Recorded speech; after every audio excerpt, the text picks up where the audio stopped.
Oh, we've got some really nice weather in Tampa Bay today, which is a pleasant change from what we've been dealing with this last week or two. But I had a question from a friend of mine. He asked me if the 40 Lincoln Zephyr Continental Cabriolets had power tops.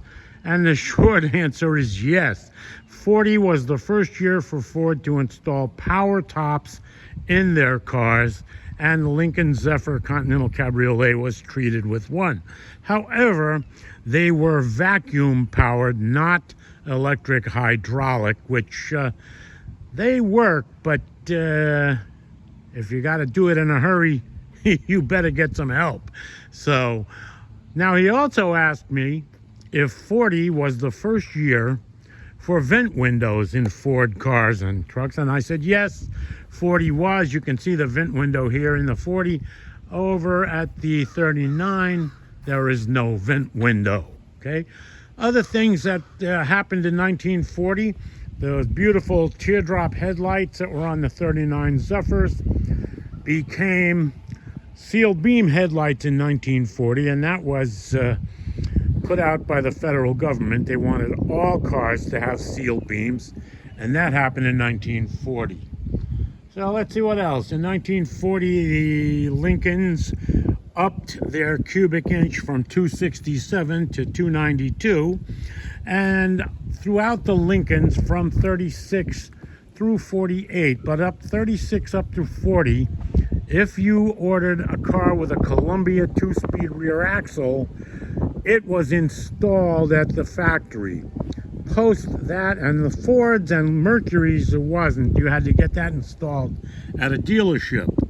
So let's see what else I can talk about. Well, it's also, which you can't see because I don't have it up on a lift, but in 40, the suspension was enhanced with torsion bar stabilizers, and also in 39 for the Zephyr, they went from the wide 5 wheel pattern to the 5-on-5.5 with a solid steel wheel, and the 40 was the same way. Let's see what else I can talk about. They also introduced larger, lower, wider bodies and no visible running boards in the 39 and the 40. The 40 especially had the wider and lower stance.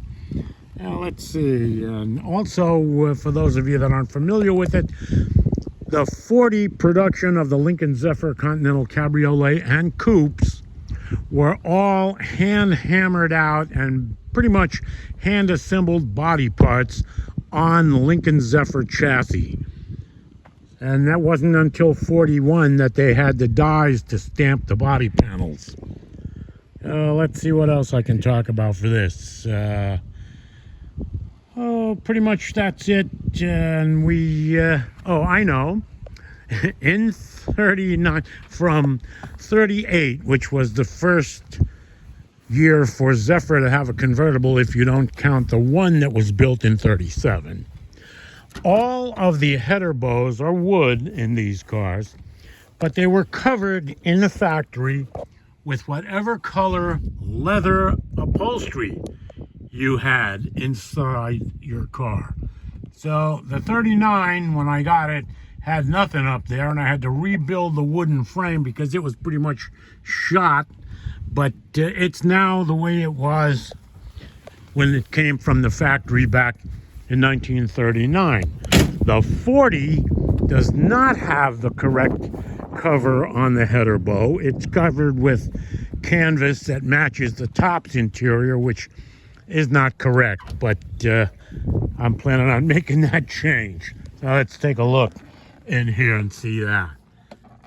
Yeah, you can see where that is canvas, and it's faded black canvas. Now this top is not as old as the car, but pretty close to it, I'm guessing. So that's where we stand with that, and I plan on, if this weather stays nice, taking a ride, and you'll come along with me. We'll do a virtual walk around of the 40 and the 39 and drive both of them.